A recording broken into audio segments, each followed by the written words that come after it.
PM Modi की सभा को लेकर भाजपा कार्यालय में अहम बैठक। पीएम मोदी के जयपुर कार्यक्रम को लेकर के भाजपा कार्यालय में अहम बैठक की जा रही है। भाजपा प्रदेश अध्यक्ष मदन राठौड़ समेत शीर्ष नेता और पदाधिकारी जो है वो वहां मौजूद है। पूर्व नेता प्रतिपक्ष राजेंद्र राठौड़, राज्यसभा सांसद घनश्याम तिवाड़ी, पूर्व प्रदेश अध्यक्ष अरुण चतुर्वेदी, विधायक अनीता भदेल, शत्रुघ्न गौतम, उप महापौर पुनीत कर्नावट समेत बीजेपी के तमाम नेता वहां मौजूद हैं। और पीएम मोदी के दौरे को लेकर के बीजेपी कार्यालय में ये बैठक हो रही है। इस बैठक में बीजेपी के तमाम बड़े नेता जो हैं वो मौजूद हैं। पीएम मोदी की सभा को लेकर भाजपा कार्यालय में अहम बैठक। पीएम मोदी के जयपुर कार्यक्रम को लेकर के भाजपा कार्यालय में यह अहम बैठक हो रही है, जिसमें बीजेपी के तमाम बड़े नेता, भाजपा प्रदेश अध्यक्ष मदन राठौड़ समेत शीर्ष नेता और पदाधिकारी जो है वो वहां मौजूद है। पूर्व नेता प्रतिपक्ष राजेंद्र राठौड़, राज्यसभा सांसद घनश्याम तिवाड़ी, पूर्व प्रदेश अध्यक्ष अरुण चतुर्वेदी, विधायक अनीता भदेल, शत्रुघ्न गौतम।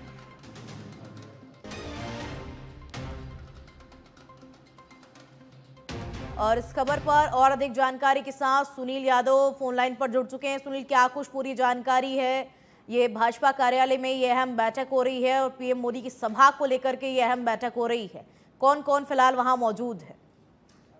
बिल्कुल खुशबू, जो अभी अपडेट ये है कि जो बैठक है ये खत्म हो चुकी है और बैठक समाप्त होने के बाद प्रदेश अध्यक्ष मदन राठौड़ बीजेपी कार्यालय से निकल चुके हैं और जो पूर्व नेता प्रतिपक्ष राजेंद्र राठौड़ भी यहाँ से निकल चुके हैं। बैठक की जो खास बात, क्योंकि काफी अहम बैठक जो ये बताई जा रही थी, चूंकि 9 दिसंबर को प्रधानमंत्री नरेंद्र मोदी जयपुर दौरे पर रहेंगे, उनकी सभा होगी, बाकी कार्यक्रम भी होंगे और राइजिंग राजस्थान को लेकर जो एक बड़ा राजस्थान सरकार का ये इवेंट होने जा रहा है, तो इन तमाम चीजों को लेकर अभी एक महत्वपूर्ण बैठक हुई थी। इस बैठक में जो तैयारी है, किस तरह से तैयारी की जानी है, उनके बारे में चर्चा की जा रही थी। कार्यकर्ताओं को क्या जिम्मेदारी दी जाएगी, इसके बारे में जो चर्चा है वो की गई है।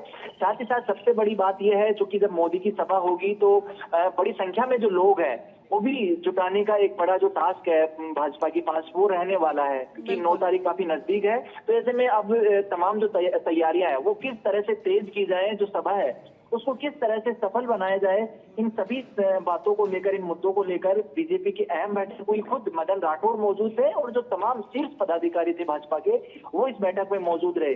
अगर नेताओं की बात करें तो जो पूर्व नेता प्रतिपक्ष राजेंद्र राठौड़ इसमें मौजूद थे, राज्यसभा सांसद घनश्याम तिवाड़ी यहाँ पर मौजूद रहे, पूर्व भाजपा के प्रदेश अध्यक्ष अरुण चतुर्वेदी, विधायक अनीता भदेल, शत्रुघ्न गौतम, बाल मुकुंद आचार्य समेत कई जो लगभग 7 से 8 एमएलए बताए जो इस बैठक में शामिल रहे। जो जयपुर शहर और जयपुर के आसपास के जो जिले हैं, उन जिलों के एमएलए को जो एक तुरंत कॉल की गई कि आप इस बैठक में शामिल हो, और उसके बाद चर्चा की गई और चर्चा में यही निकल कर आया कि पीएम मोदी की सभा जो जयपुर दौरा है उसको किस तरह से सफल बनाया जाए और किस तरह से नेताओं को, कार्यकर्ताओं को जिम्मेदारी दी जाए और किस तरह से जो भीड़ है, जो लोग हैं, वो उस सभा में बुलाए जाए। जी बिल्कुल सुनील, बहुत धन्यवाद तमाम जानकारी हम तक पहुंचाने के लिए। तो पीएम मोदी की सभा को लेकर भाजपा कार्यालय में यह अहम बैठक और राइजिंग राजस्थान के दौरे पर पीएम मोदी रहेंगे और इसी को लेकर के ये बैठक हुई। राजस्थान हाईकोर्ट में कल अहम सुनवाई होगी। रिश्वत लेकर पट्टे जारी करने के मामले में कल राजस्थान हाईकोर्ट में एक अहम सुनवाई होगी। मेयर मुनेश गुजर की याचिका पर कल सुनवाई होगी, जिसमें जस्टिस अनूप कुमार मामले में सुनवाई करेंगे। मेयर मुनेश गुजर के मामले पर कल राजस्थान हाईकोर्ट में सुनवाई होनी है। इस वक्त की बड़ी खबर आप देख रहे हैं। रिश्वत लेकर पट्टे जारी करने के मामले में कल राजस्थान हाईकोर्ट में एक अहम सुनवाई होनी है। मुनेश गुजर की याचिका पर अहम सुनवाई होगी। कल राजस्थान हाईकोर्ट में यह अहम सुनवाई, मेयर मुनेश गुजर की याचिका पर यह पूरी सुनवाई होगी। जस्टिस अनूप कुमार ढंड जो हैं वो पूरे मामले की सुनवाई करेंगे।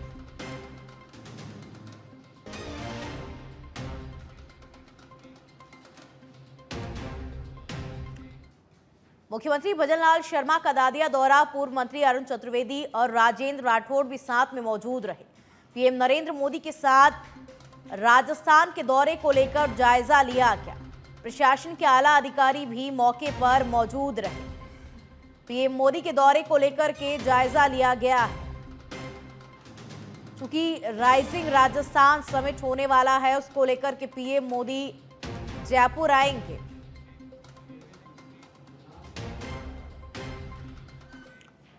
दौसा विधानसभा उपचुनाव में बीजेपी प्रत्याशी जगमोहन मीणा की हार के बाद दौसा के डाक बंगले में पहली बार प्रेस वार्ता की और हार के कई कारण मीडिया को सामने आए। साथ ही उन्होंने 3 दिसंबर से धन्यवाद यात्रा निकालने की जानकारी भी दी। वहीं जगमोहन मीणा ने हार को लेकर कहा कि बीजेपी के भीतरघात की वजह से वो चुनाव हारे हैं। कांग्रेस ने आखिरी के 3-4 दिनों में ऐसा क्या किया कि उन्हें पता ही नहीं चला। और हार के बाद पहली बार जगमोहन मीणा मीडिया के सामने आए हैं। उन्होंने बताया कि बीजेपी के भीतरघात की वजह से वो चुनाव हारे। मैं सर 3 तारीख से जनता के बीच में जा रहा हूँ मतदाता को धन्यवाद देने के लिए कि उन्होंने मेरे पे विश्वास किया, इतने मुझे वोट दिए, तो उनका आभार प्रकट करूँगा ताकि मेरे कार्यकर्ता जो फील्ड में हैं, मेरे समर्थक हैं जो फील्ड में हैं, उनका भी मनोबल बढ़े और जनता को भी ये लगे कि चुनाव में विजय श्री नहीं मिलने के बाद। रामगढ़ में कांग्रेस की समीक्षा बैठक आयोजित की गई, जहां चुनाव हारने पर रही कमियों को लेकर सामने रखा गया। बैठक में पूर्व केंद्रीय मंत्री भंवर जितेंद्र सिंह, नेता प्रतिपक्ष टीकाराम जूली, पूर्व कैबिनेट मंत्री शकुंतला रावत, जिला अध्यक्ष योगेश मिश्रा, मुंडावर विधायक ललित यादव, थानागाजी विधायक कांतिलाल मीणा, विधायक मांगेराम मीणा, कांग्रेस प्रत्याशी आर्यन जुबेर खान, प्रदेश कांग्रेस महासचिव बलराम यादव सहित पार्टी के तमाम पदाधिकारी मौजूद रहे और चुनाव हारने को लेकर के समीक्षा की गई, जिसमें कांग्रेस के तमाम दिग्गज नेता इस बैठक में मौजूद रहे। आज रामगढ़ में कार्यकर्ताओं की समीक्षा बैठक हुई है। इस बारे में भंवर जितेंद्र सिंह जी, हमारे जिले के सभी विधायकगण और सभी सेक्टर कमेटी के सदस्य शामिल हुए हैं। सभी कार्यकर्ताओं ने मजबूती से चुनाव लड़ा, अच्छा चुनाव लड़ा, सरकार से चुनाव लड़ा था। 2 सरकार हमारे खिलाफ लड़ रही थी, उसके बावजूद भी कार्यकर्ताओं की तरफ से कोई कमी नहीं रही। कार्यकर्ता मजबूत हैं और आने वाले समय में जयपुर में बीजेपी की संगठन पर्व कार्यशाला प्रदेश कार्यालय में आयोजित हुई। जयपुर शहर जिले की कार्यशाला राज्यसभा सांसद घनश्याम तिवारी, बीजेपी नेता नारायण पंचारिया, विधायक Gopal Sharma, heritage mayor Kusum Yadav, greater mayor Saumya गुजर कार्यशाला में मौजूद रहे। भाजपा जयपुर शहर जिले के पदाधिकारी भी मौजूद रहे और जयपुर में बीजेपी की संगठन पर्व कार्यशाला का यह आयोजन हुआ, जिसमें विधायक गोपाल शर्मा, मेयर कुसुम यादव भी मौजूद रहे। साथ ही जिले के तमाम पदाधिकारी भी मौजूद रहे। जयपुर से बड़ी खबर आप देख रहे हैं। पाली के सुमेरपुर से खबर है, जहां एक दिव्यांग युवक ट्वाई साइकिल पर सवार होकर स्कूटी योजना का आवेदन जमा करवाने जा रहा था। इस दौरान अज्ञात बाइक सवारों ने साइकिल के आगे लटक रहा थैला झपटकर फरार हो गए। कोलीवाड़ा रोड सुमेरपुर निवासी कपूरा राम ने पुलिस को रिपोर्ट सौंपी है। फिलहाल पुलिस मामला दर्ज कर सीसीटीवी के आधार पर आरोपियों की तलाश शुरू कर दी है।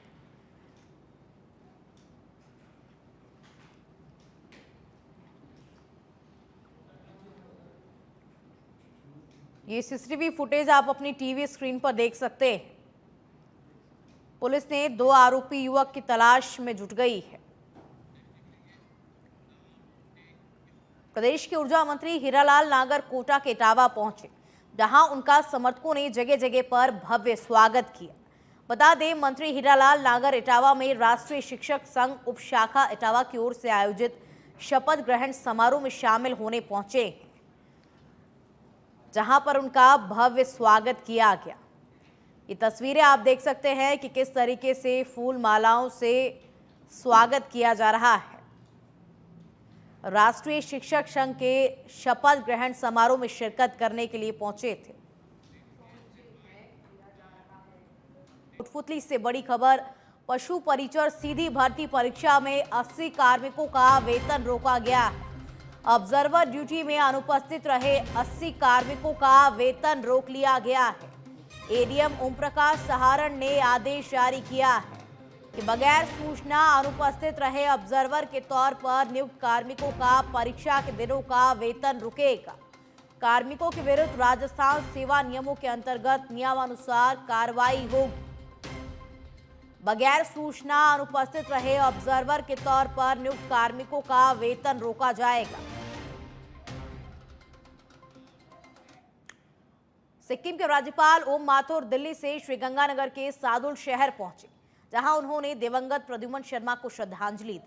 इस दौरान राज्यपाल माथुर के साथ पूर्व मुख्यमंत्री वसुंधरा राजे भी दिल्ली से लालगढ़ एयर स्ट्रिप साथ में पहुंची। इसके बाद दोनों श्रीगंगानगर में स्वर्गीय गुरजंट सिंह बरार के निधन पर शोक जताया और परिजनों से मिलकर संवेदनाएं व्यक्त की। राज्यपाल माथुर और पूर्व सीएम राजे ने स्वर्गीय गुरजंट सिंह के पोते विधायक गुरवीर सिंह के आवास पर लंच भी किया।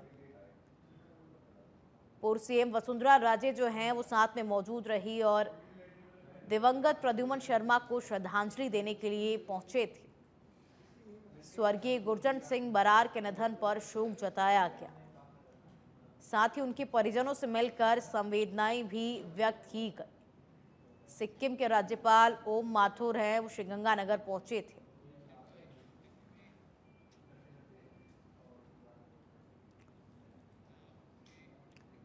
सवाईमाधोपुर की कोतवाली थाना पुलिस के वाहन चोरों के खिलाफ कार्रवाई है। इस दौरान पुलिस ने एक बाइक चोर को गिरफ्तार किया है, जिसके पास से चोरी की एक बाइक भी जब्त की है। थानाधिकारी राजवीर सिंह के नेतृत्व में इस कार्रवाई को अंजाम दिया गया है। फिलहाल पुलिस आरोपी से पूछताछ कर रही है। एक वाहन चोर और साथ में बाइक भी पुलिस ने बरामद कर ली है और पुलिस ने वाहन चोरों के खिलाफ कार्रवाई की। साथ ही एक वाहन चोर को और बाइक को भी पुलिस ने बरामद कर लिया है। जोधपुर में डिजिटल अरेस्ट कर ठगी करने के मामले थमने का नाम नहीं ले रहे हैं। साइबर ठग जोधपुर के शिक्षित और उच्च वर्ग के लोगों को निशाना बनाकर करोड़ों रुपए की ठगी को अंजाम दे रहे हैं। ताजा मामला बासनी थाना इलाके का है। यहां पर रिटायर्ड इंजीनियर नरेश कुमार बैरवा से साइबर ठगों ने 1,84,50,000 रुपए की ठगी कर डाली। ठगी होने के बाद पीड़ित अब साइबर थाने पहुंचा और अपनी व्यथा बताई है। ठगों ने 1.84 करोड़ रुपए की ठगी की है।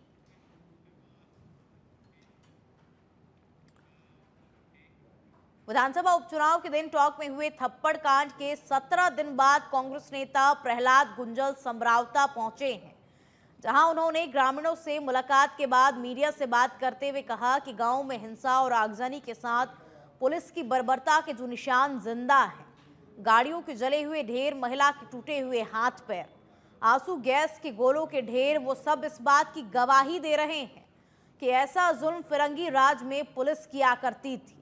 लोकतंत्र में ऐसा नहीं होता है। उन्होंने कहा, दोषी अफसरों से लेकर वाहनों को आग लगाने, बेगुनाहों को पीटने वाले पर कार्रवाई करनी चाहिए और बेगुनाहगार छोड़े जाने चाहिए।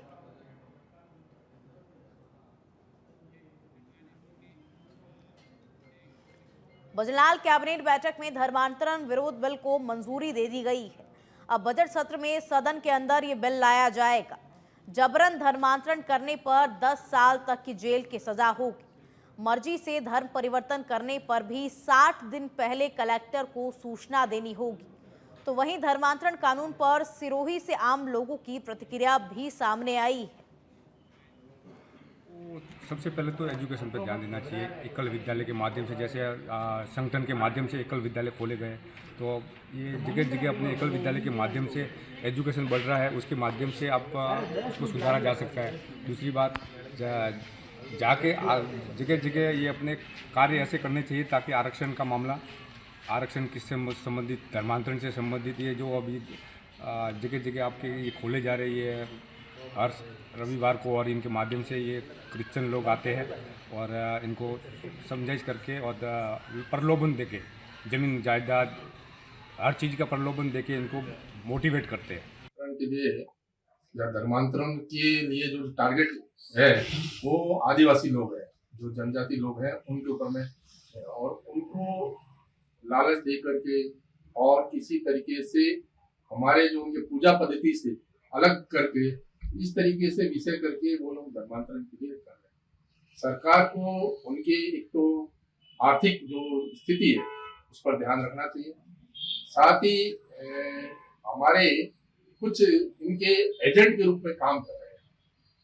वो एजेंट के रूप में जो है वो उनका पैसों का सीधा सीधा हिसाब किताब है, जो एक तरीके से चैन बना करके कार्य करते हैं। सबसे पहले तो ये जो दूसरे धर्म के समाज के जो लोग हैं, ये जो धर्मांतरण करवाते हैं, इनके पीछे रीजन क्या है? अगर इनके धर्म में ताकत होती तो धर्म परिवर्तन करवाने की लोगों को जरूरत ही नहीं पड़ती।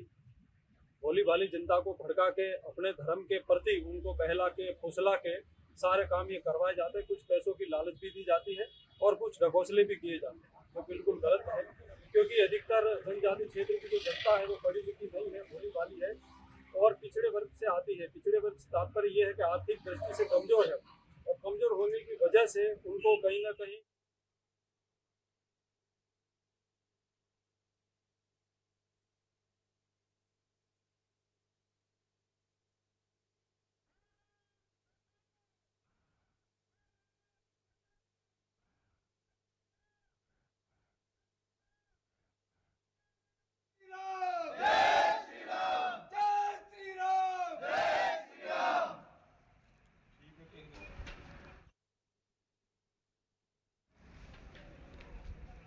भारत माता की जय, भारत माता की जय, वंदे मातरम, वंदे मातरम, जय श्री राम, जय श्री राम, जय श्री राम, जय श्री राम। विश्व हिंदू परिषद और ग्रामीणों ने एसडीएम को ज्ञापन सौंपा है।